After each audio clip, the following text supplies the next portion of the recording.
Bienvenue à New Providence. Je serai votre guide tout au long de notre visite.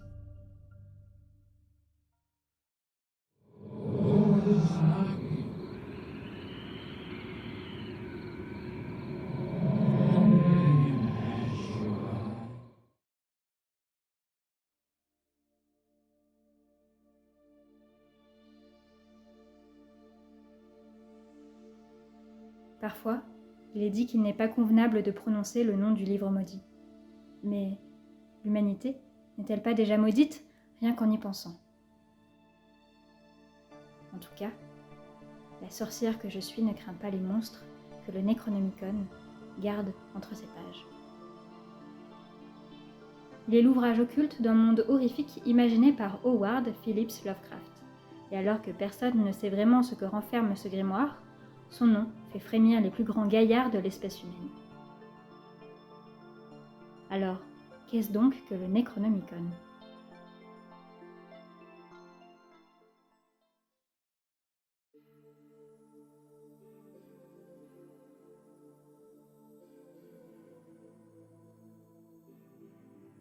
Les textes de Lovecraft l'ont au début supposé, timidement, sans corps, mais avec une âme naissante.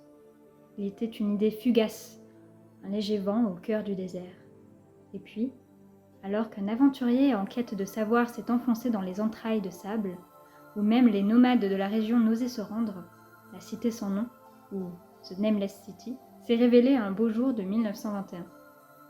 Et au cœur de ces cavernes où hurlent les voix sépulcrales des djinns, derrière les piliers millénaires dressés par des sociétés inconnues, on entendait le dernier souffle de l'arabe fou, Abdul al-Azred, auteur du grimoire impie, répétant encore et encore les premiers mots de l'ouvrage.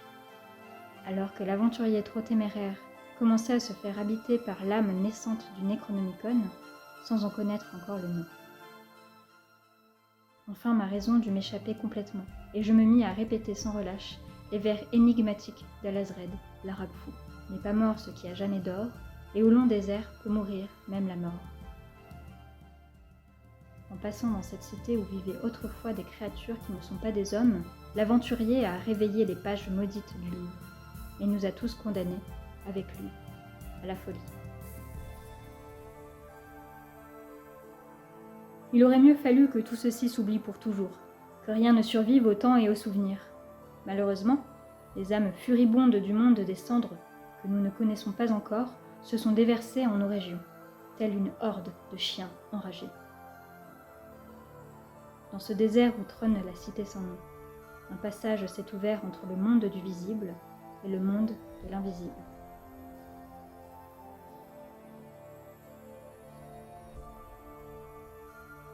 C'est ainsi que dans la nouvelle du Molosse, ou The Hunt, retraçant les aventures de deux jeunes gens voyageant pour la Hollande en 1922, une amulette bizarre fut déterrée de la tombe d'un sorcier, scellant pour toujours le sort de l'espèce humaine.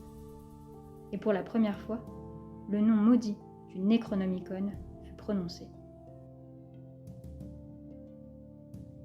Il nous arrivait d'allumer devant elle un cierge à l'odeur étrange. Nous interrogions souvent le Necronomicon d'Al-Azred pour y découvrir ses propriétés particulières, et en même temps que les rapports entre les âmes des fantômes et les objets qu'elles symbolisaient. Nous aurions pu nous arrêter là, laisser derrière nous tous ces êtres trop curieux, mais il a fallu qu'en 1927, l'auteur de Providence épuise ses cauchemars sur papier au sujet du Necronomicon. Dans un souci de cohérence avec son œuvre, il s'attela à l'ardue tâche de retranscrire l'histoire du Necronomicon, et c'est en 1928, dans L'Appel de Cthulhu, ou The Call of Cthulhu, que le grimoire prendra la place que l'on connaît tous, se retrouvant pour toujours et à jamais dans chacune des strates de nos existences contemporaines. En 1928, pour toujours et à jamais, le Necronomicon a pris forme, il nous a condamnés au réveil prochain des grands anciens.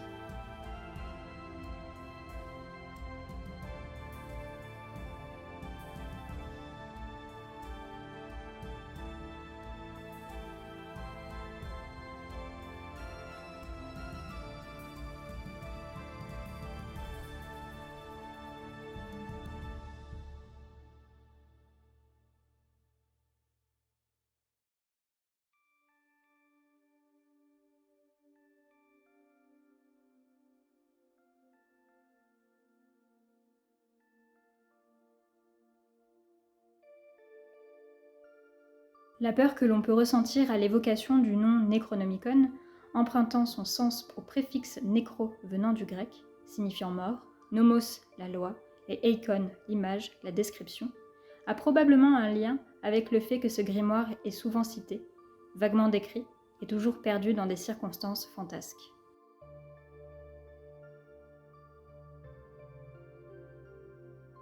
Lorsque je l'ai rencontré pour la première fois, il m'a fait l'effet d'une archaïque copie du Tottenbourg, le livre des morts des anciens Égyptiens, qui a pour véritable titre « Le livre pour sortir au jour ». Le jour, en question, est celui des vivants, mais ainsi de tout principe lumineux s'opposant aux ténèbres, à l'oubli, à l'anéantissement et à la mort. Dans cette perspective, le défunt égyptien cherche à voyager dans la barque du dieu soleil Ré et à traverser le royaume d'Osiris. Alors que je ne connaissais rien de ce que renferment les pages de ce Necronomicon, par son simple titre, la lecture de quelques phrases ou de paragraphes entiers à son sujet, perdus dans des nouvelles à la langue brumeuse, j'avais l'impression de tout savoir et de l'avoir déjà lu.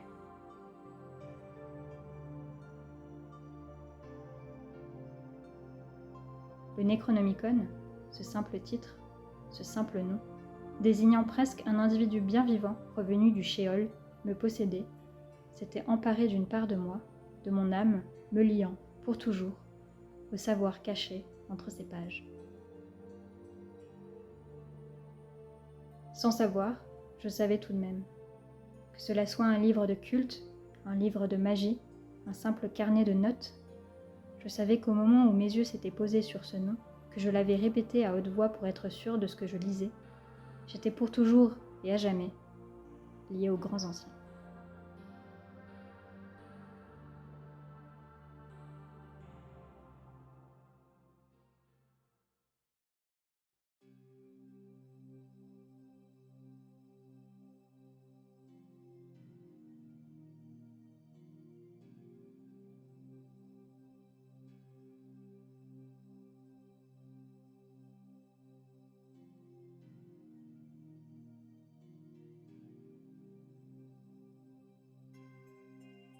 Le terme de Necronomicon est une simple interprétation de son véritable nom arabe, le Kitab al-Azif, que l'on peut traduire comme le livre du musicien. C'est Abdul al-Azred qui aurait écrit vers 730 de notre ère, à Damas, la première version de ce que l'on connaît comme étant le Necronomicon. En arabe, al-Azif ferait référence au bruit que produisent les insectes la nuit, ce qui dans les cultures arabes se rapporte au cri des djinns. D'ailleurs, je vous ai proposé, il y a quelque temps de cela, une vidéo à leur sujet. Si vous souhaitez en savoir plus sur ces formidables créatures, je vous invite à aller faire un tour à l'université Miskatonic de New Providence. Et il me semble également qu'un portrait se trouve au musée. Vous devriez aller voir, il semble comme vivant.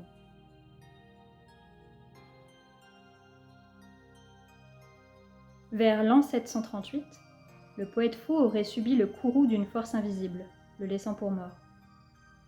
Le manuscrit originel, en arabe, aurait ensuite disparu, après avoir été traduit. Cependant, si vous vous aventurez sur les terres Lovecraftiennes, sur Instagram ou Facebook, en fouillant un peu, probablement que vous tomberez sur quelques morceaux de parchemin qui ont survécu jusqu'à nos jours, au cœur de la bibliothèque d'un homme dévoué. Une traduction en grec ancien fut rédigée vers 950 de notre ère par un certain Théodore Philétas de Constantinople, et le nom de Necronomicon serait le fruit de son esprit dérangé. Malheureusement, l'existence de ce grimoire ne semblait pas être au goût de tous, et en 1050, toutes les copies grecques se sont vues mises au feu par le patriarche de Constantinople de l'époque, Michel Cérulaire. Mais, fous et bien heureux que nous sommes, quelques copies auraient survécu à cet autodafé. À la suite de ça, au cours des siècles, il y a eu de nombreuses rééditions, en plusieurs langues, avant un dernier triste événement. Le tout dernier exemplaire de l'édition italienne datant du XVIe siècle aurait été brûlé à l'issue des procès de Salem en 1692. Le dernier des derniers exemplaires, nous n'oublions pas aussi facilement les grands anciens. Et malgré ses désamours pour ce livre renfermant autant l'inconnu que le connu entre ses pages, le Kitab al-Azif, le Necronomicon, le livre maudit, dont on ne doit pas prononcer le nom, vit toujours en nous. Voilà la mise en cohérence que Lovecraft coucha sur papier en 1927. Surtout pour lui au départ. Mais les amis lui demandant une copie de cette histoire fantasmée avaient également le droit de recevoir cette terrible chronologie. Ce texte fut publié de manière posthume, sous le titre Histoire du Necronomicon ou History and Chronology of the Necronomicon en 1938. Et pour la petite anecdote, l'une de ses inspirations aurait été les histoires de grimoires évoquées par Arthur Edward Waite, célèbre poète et occultiste américano-britannique du XXe siècle, co-créateur du système tarologique Rider-Waite-Smith, dans son Book of Black Magic and of Pax de 1898. Peut-être qu'un professeur de la miskatonique vous en dira un petit peu plus sur ce personnage et cet outil divinatoire. Rien ne vous empêche d'aller demander si vous souhaitez en savoir plus.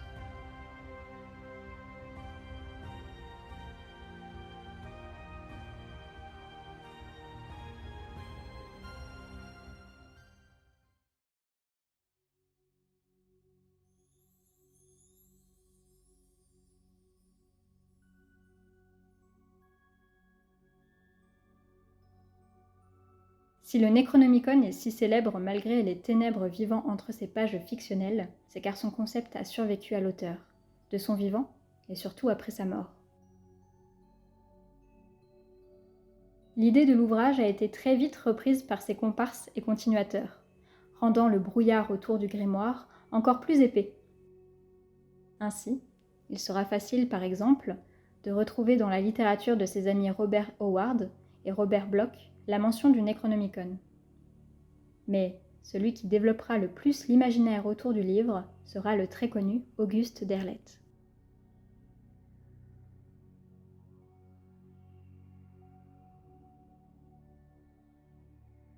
Grâce à la présence intertextuelle du livre maudit, une certaine paranoïa chez les lecteurs s'est installée, se posant la question « Est-ce que ce livre existe bel et bien ? Peut-être, peut-être pas. » Il semblerait d'ailleurs que ce mystère soit toujours d'actualité sur certains forums obscurs cachés au cœur d'Internet.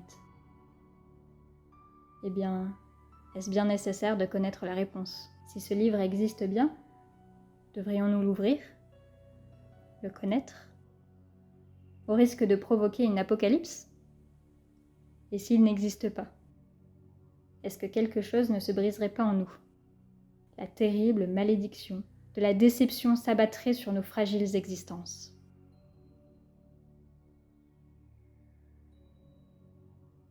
Après la mort d'Auguste Derlet, l'embargo autour de l'œuvre Lovecraftienne se lève tout doucement, et les premiers faux du Necronomicon commencent à voir le jour. Le plus connu, qui a su se faire une place de choix sur la scène Lovecraftienne mais aussi ésotérique, est le Necronomicon dit de Simon.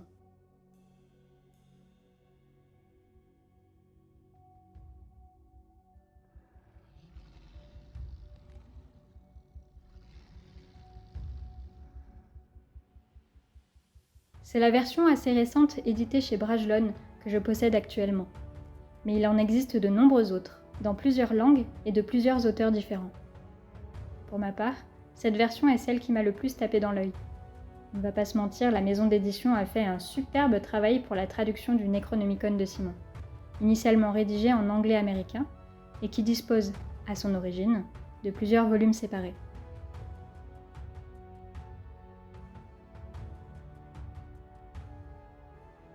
Si le Necronomicon de Simon a su se faire une place de choix dans notre monde matériel, c'est car il possède un storytelling exceptionnel, tout à fait crédible, comme l'idée initiale de l'auteur de Providence. Est-ce un vrai, un faux ? Ça n'a pas beaucoup d'importance. Et si vous souhaitez en apprendre un petit peu plus sur ce très bel ouvrage, il vous faudra vous rendre à la bibliothèque de New Providence un peu plus tard, ou sur le Discord de la demeure de Riley, disponible en barre d'informations, afin d'en apprendre un petit peu plus, en attendant que le grimoire soit de nouveau disponible sur les étagères gardées par la bibliothécaire muette. Pour découvrir les secrets de cette interprétation du Necronomicon, il vous faudra un guide aguerri.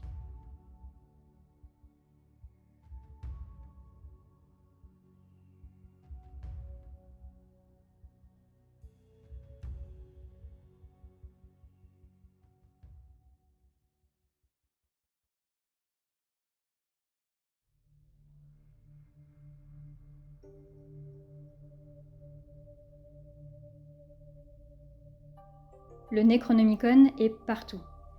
Une aura terrible enveloppe le concept de ce livre sombre. Et en cela, nous en retrouvons la mention, la citation, la suggestion dans de nombreuses œuvres de la pop culture, que cela soit dans les films, les jeux vidéo, la musique, la bande dessinée.